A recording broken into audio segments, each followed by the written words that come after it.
have an amazing guest featured. This week we have Jamie Pinder, Women's Physique IFBB Pro.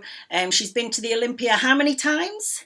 3 times. 3 times, yeah. And I was on competing at the same Olympia in 2016, so I got to see Jamie backstage with the most insane glutes you've ever seen.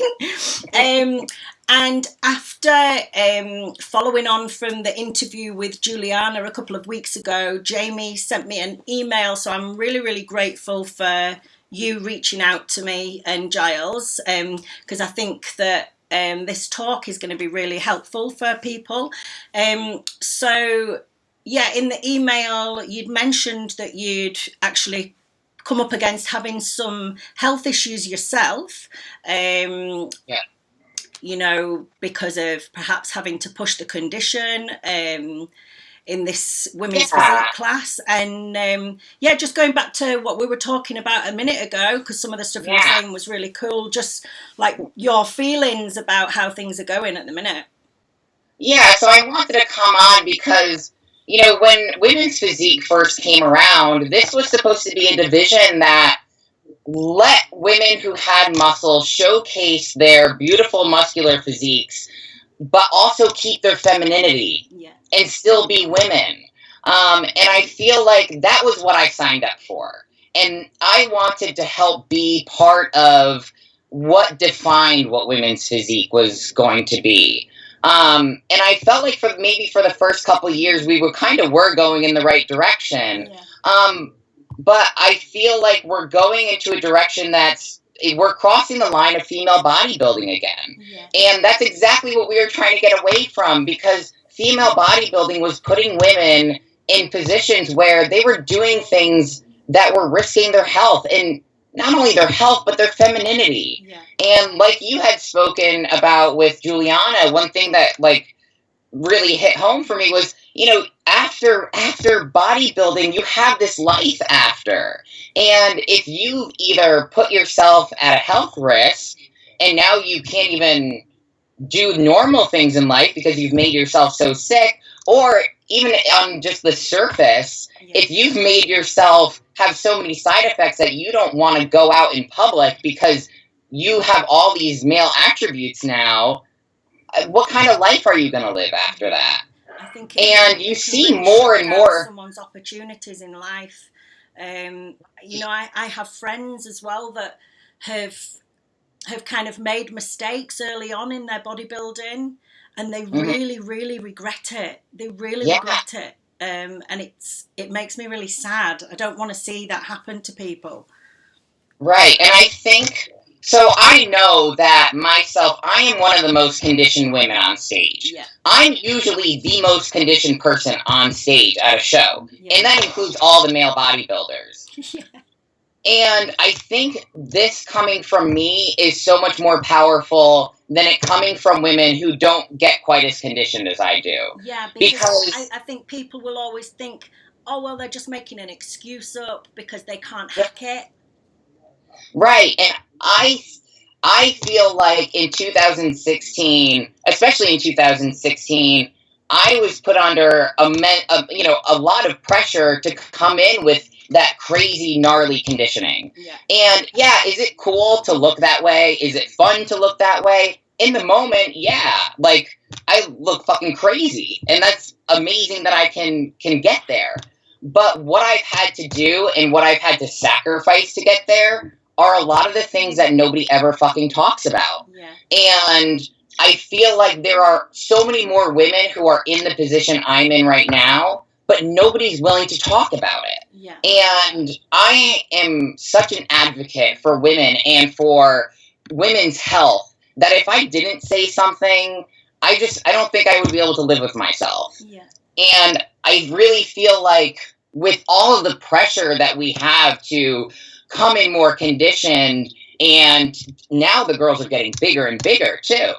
So not only are we pushing this conditioning, we're pushing this size game with these girls, and especially for the young girls. These girls are they're taking risks that they don't understand what the repercussions of those actions are going to be in the long run, because nobody's willing to talk about it. Yeah. So how old are you now, Jamie? I'm 34. Yeah. So, and how long have you been bodybuilding? So I turned pro in 2012, and my first show was in 2009. Yeah. And I was one of those women where you see their before and after transformations, and it's like they're a totally different being.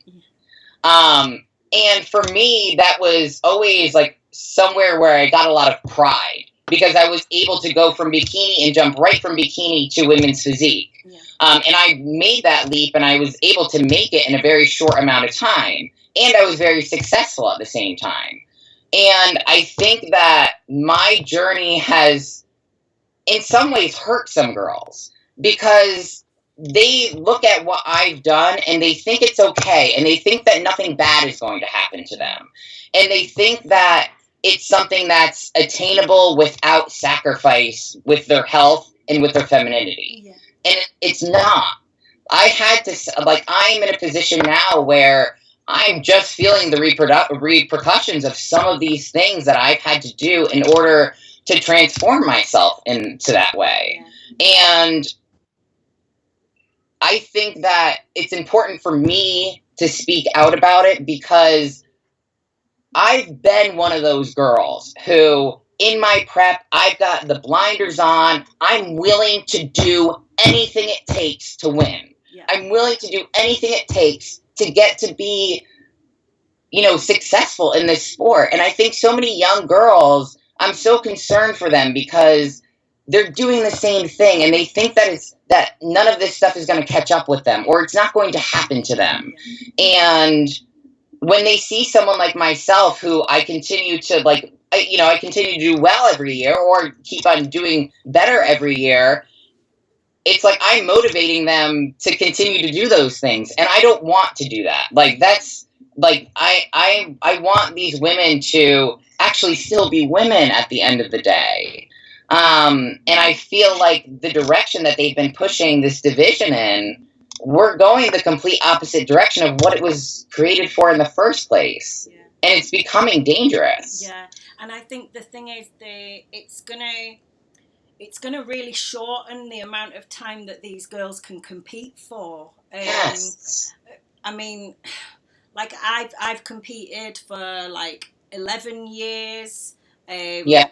And I mean, some of the things I did in my 20s were like, you just don't realize what you're doing. And now I'm 36. I am paying the price a little bit with certain, I have a lot of gut health issues. And I really think that this is a lot of the things that I've done to my body. There's certain femininity sacrifices that I have made.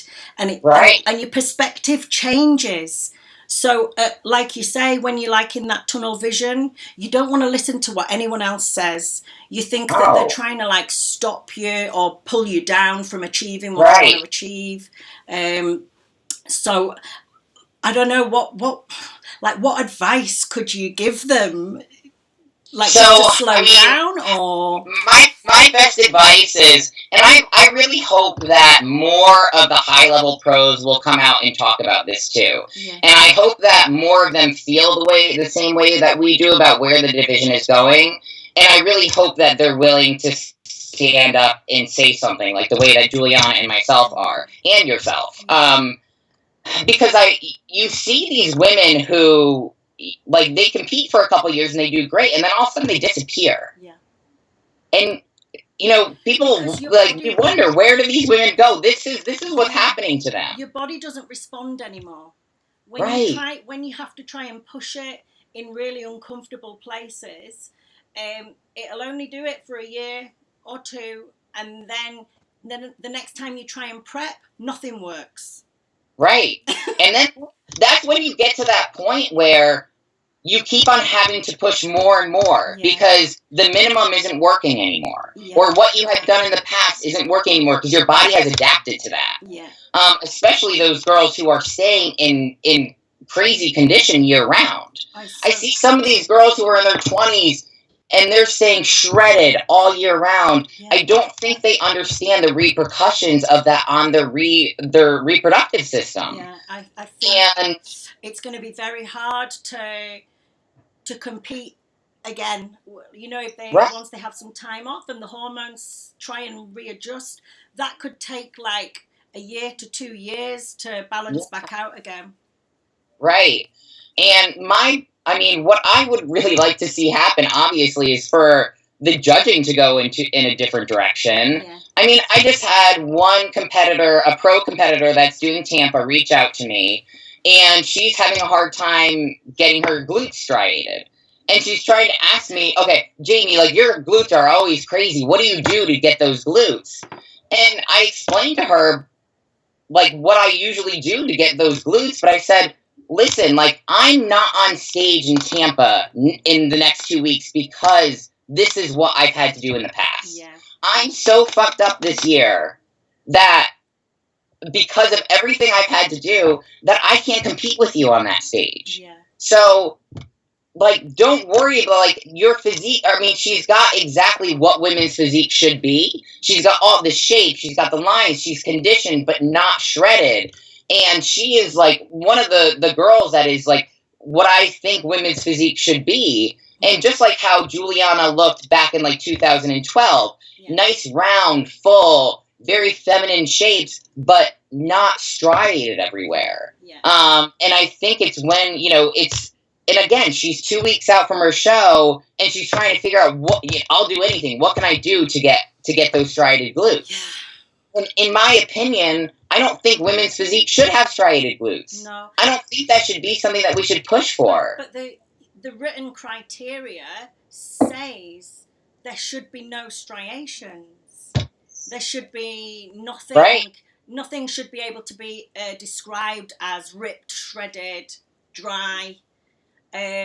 So it does confuse me. Like, Yeah. why is it not being followed? Why is it being allowed to go this way? Right. I don't understand that.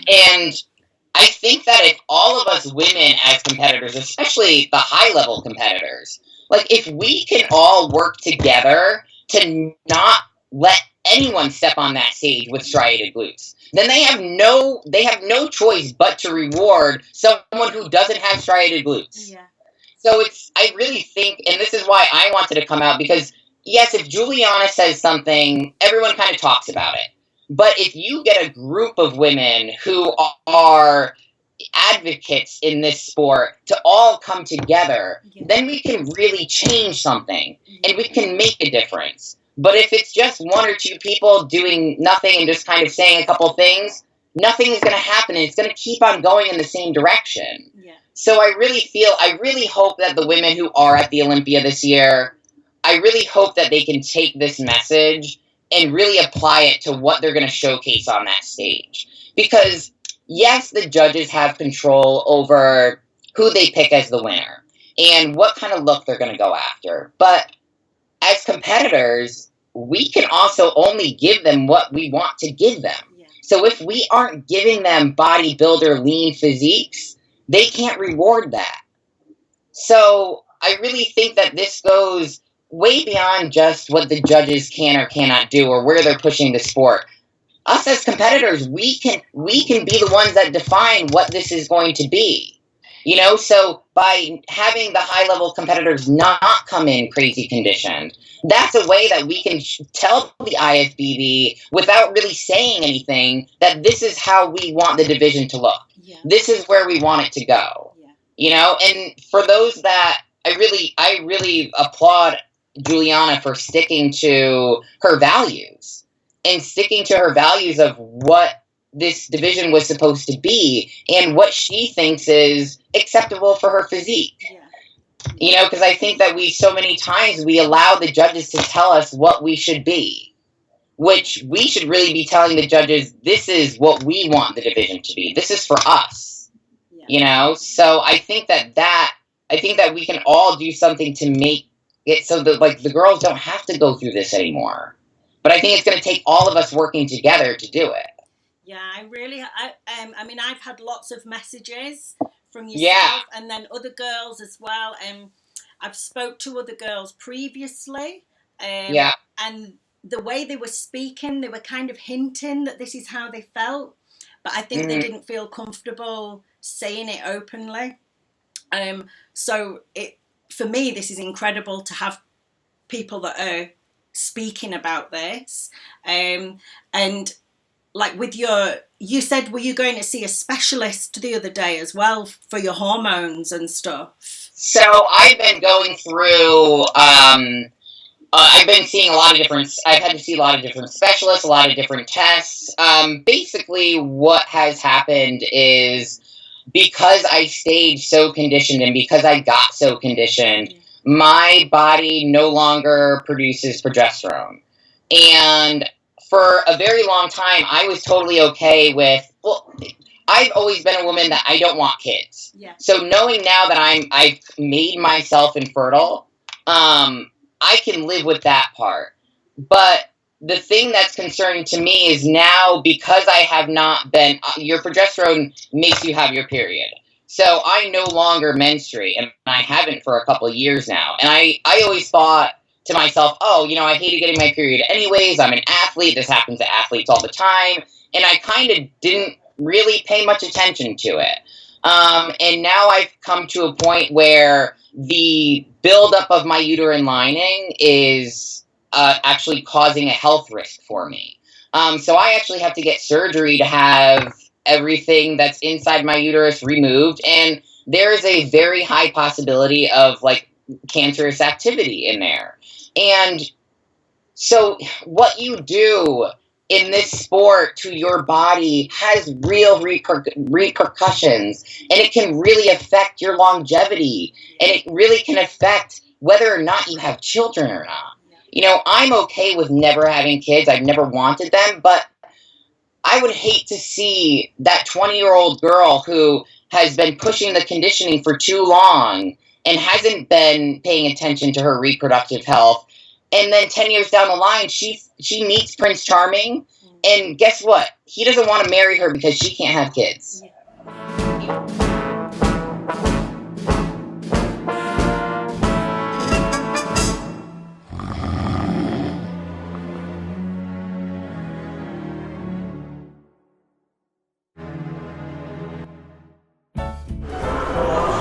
I've come for a session. Okay. How much is it? Don't worry about it. What's going on here? I'm not having this.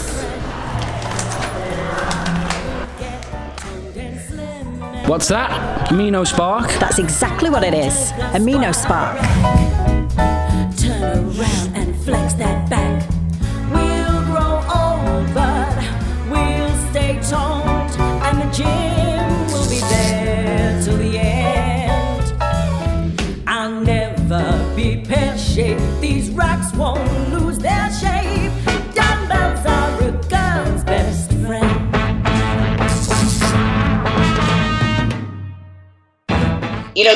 That's real life stuff. That's the stuff in life that matters. Yeah. When I thought about doing this interview, one thing that kind of made me a little apprehensive is I know that speaking this way about this sport and about the IFBB puts me in a position where the IFBB might fight against me and might not let me do well in this sport ever again.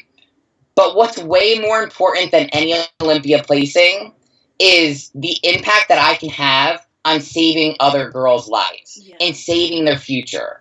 And I think that too many women who have stepped away from the sport because of the same things I'm going through, they haven't been willing to voice it. And I've got balls. So I'm willing to, I'm willing to voice it because it's so important to me. And it's way more important than any placing that I will ever have or have ever had.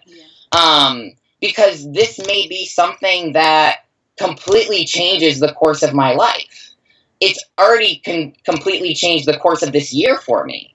I've tried prepping for 2 separate shows this year, and because my hormonal imbalance, because of everything that's going on, I had to sit back this year. I couldn't compete, and a lot of that stress has now led to even more illness in me. So my Lyme disease is back now. And a lot of that has to do with the stress that I'm going through everything with my reproductive system too. So it's all a snowball effect. Yeah, I think people don't realize how big a part the female reproductive hormones play on all the different functions in the body. Yes. Your gut function, estrogen is massively plays a part. Your blood sugar, insulin, the female reproductive hormones impact all these other hormones and can create a real shitstorm within your body once they're kind of out of whack. Right. So it's we're all connected. Everything in our body is connected. And just because you think that it's not going to happen to me, or I don't get as lean as she does, or I'm not staying as conditioned for that long. It's not like we have to be pushing this sport in a direction that doesn't even allow people to question those things. Yeah. That doesn't even have to be a concern. And I think that by having more of us pros kind of speak out about it, and I really hope that more women who are in my situation come out and talk about this, because I still feel like even though I'm able to say this and some of those young girls are going to hear this, I think it's going to be even more impactful if there's more of us who are more proof.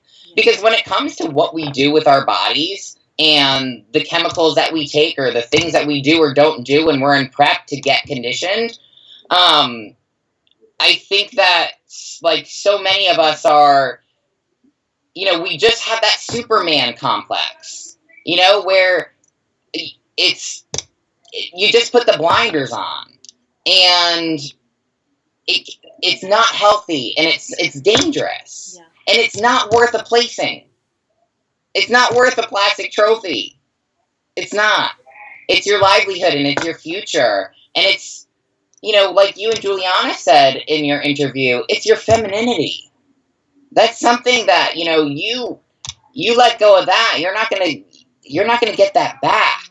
You can use all the fillers and all the surgery and everything. Something as well that I think, people get into bodybuilding for different reasons, but there's something about being strong and muscular, and it is a very masculine thing, and you do feel powerful, you feel cocky, you feel invincible, but I don't think people realize how powerful femininity is.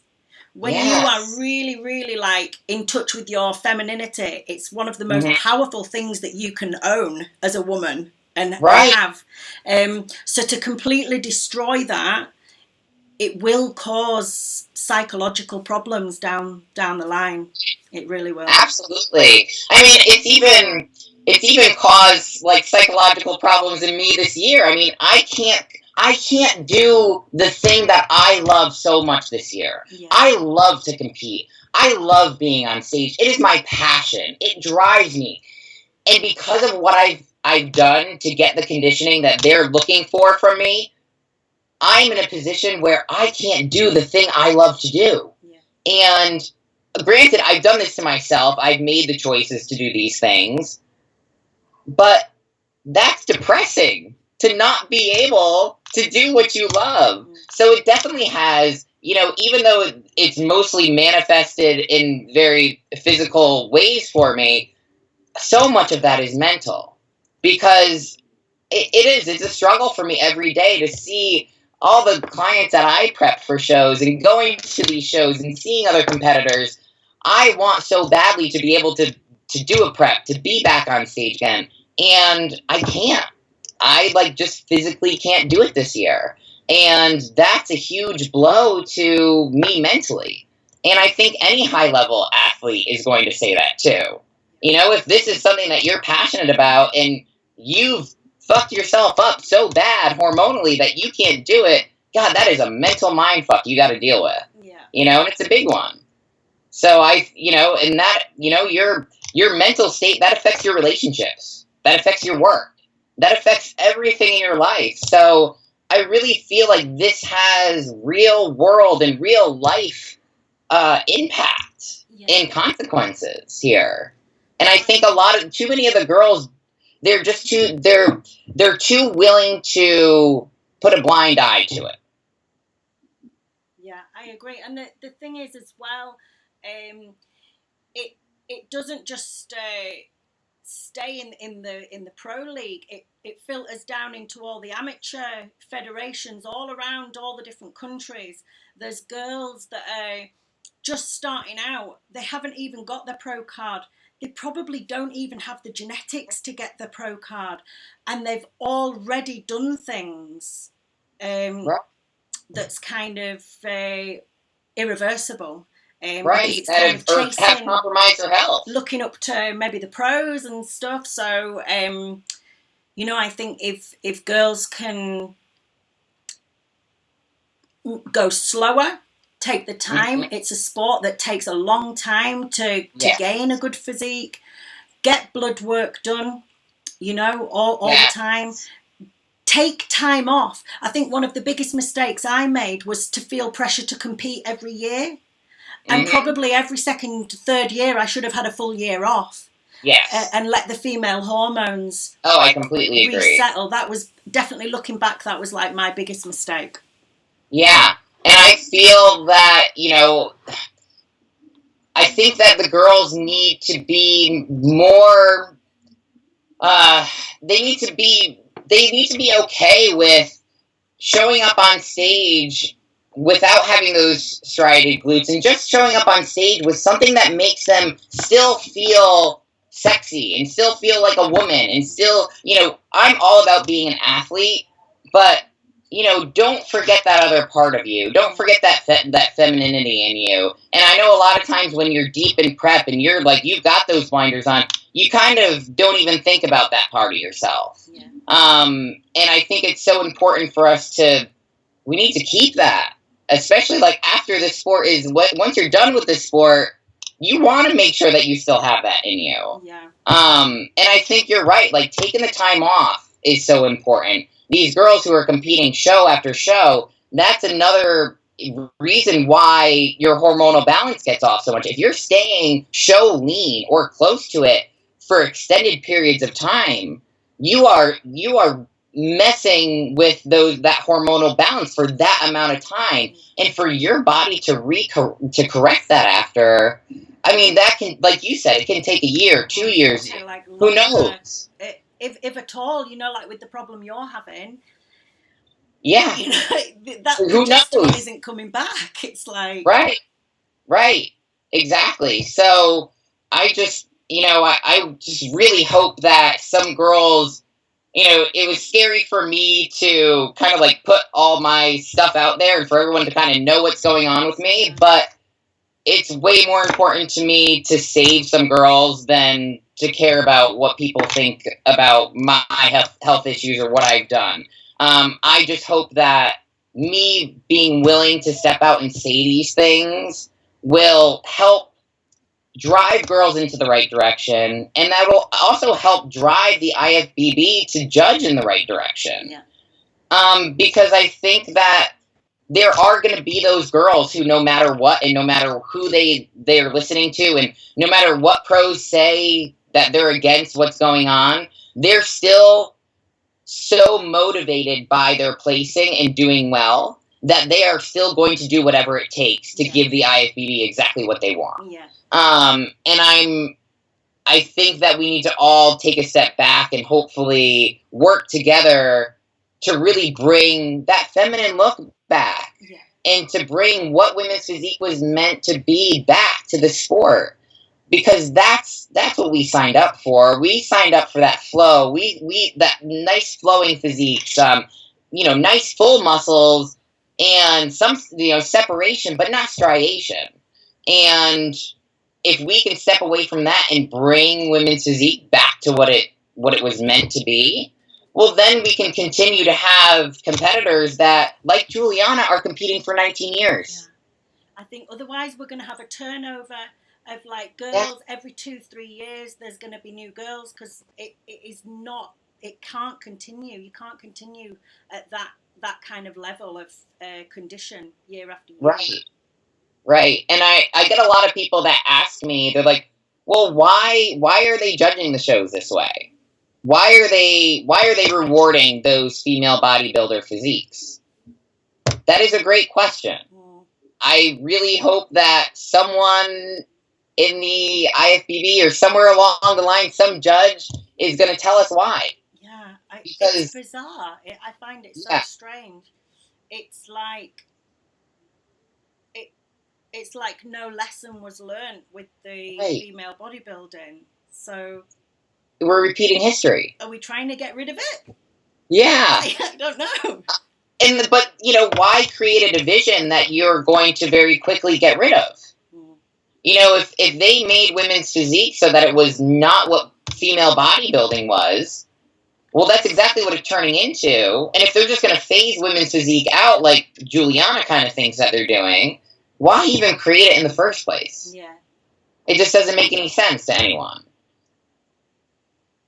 And I think the thing is, if it were to be done right, it's a really beautiful class. It's really, it is something where women can really push as athletes. Yeah. But not push the health. It can be a really incredible class. So yeah. And I've asked my coaches that I've worked with in the past if I could come in to the condition I usually am in when I'm like 6 or 8 weeks out. Yeah. Where I'm, I have separation, but I don't really have those hard striated glutes. You can see that glute ham tie-in, but it's not like crazy in your face. Yeah.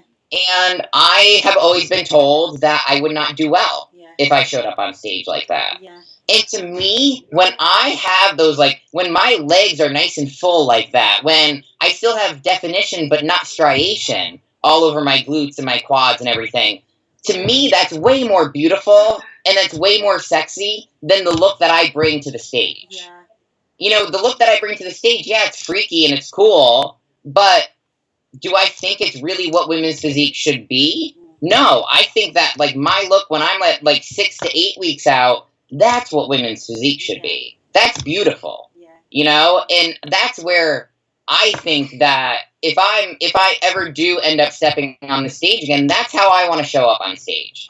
And I think when I was getting ready to compete this year, I was working with a couple different coaches, and I told them I wanted to come in not as conditioned, and I wanted to come in like around that 6 to 8 week conditioning that I usually have.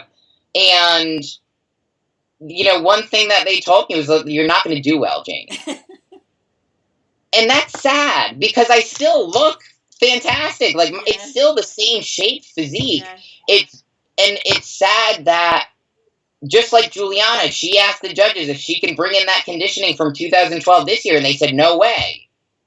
We shouldn't have to chase these crazy conditionings. No. We should be able to come in and still look and feel feminine and sexy, and not have to chase that crazy striated freaky look. Yeah. For sure. I think, like, as well, I think for me, the conditioning, I've managed to get really, really sharp condition maybe twice throughout my whole competing career. And then I think maybe there was some hormonal issues after I got my pro card, and I could never quite get the condition. I still got it nice, but it just wasn't sharp. And when I was trying to push to get the condition, it was like going into a depression. As soon as my estrogen levels went so low, I couldn't get out of bed. I couldn't work. So for me to keep competing would mean I couldn't work. Right. I just had no energy. I had nothing in me to continue. Yeah. So for me, it was like I physically can't compete anymore to push for this condition. Yeah. And I feel like there are so many other women out there that are in the same position as you and I, where we're not competing anymore because of these things that are happening to this sport. Yeah. And I think that it all can be avoided. I don't think anyone has to go through what we've gone through. And I don't think anyone should. No, I agree. So I'm going to let you go, Jamie. But thank Well, you thank you so so much. Thank you so much for talking to me. It's been an absolute joy to talk to you. And Thank you so much for having me on. My pleasure. And I really, really hope that your treatment is successful and the operation is not too like stressful and you kind of recover well. So yeah, keep me posted and let me know how this all goes. I will. Thank you so much. Thank you so much, and speak to you soon. All right. Bye bye, Jamie.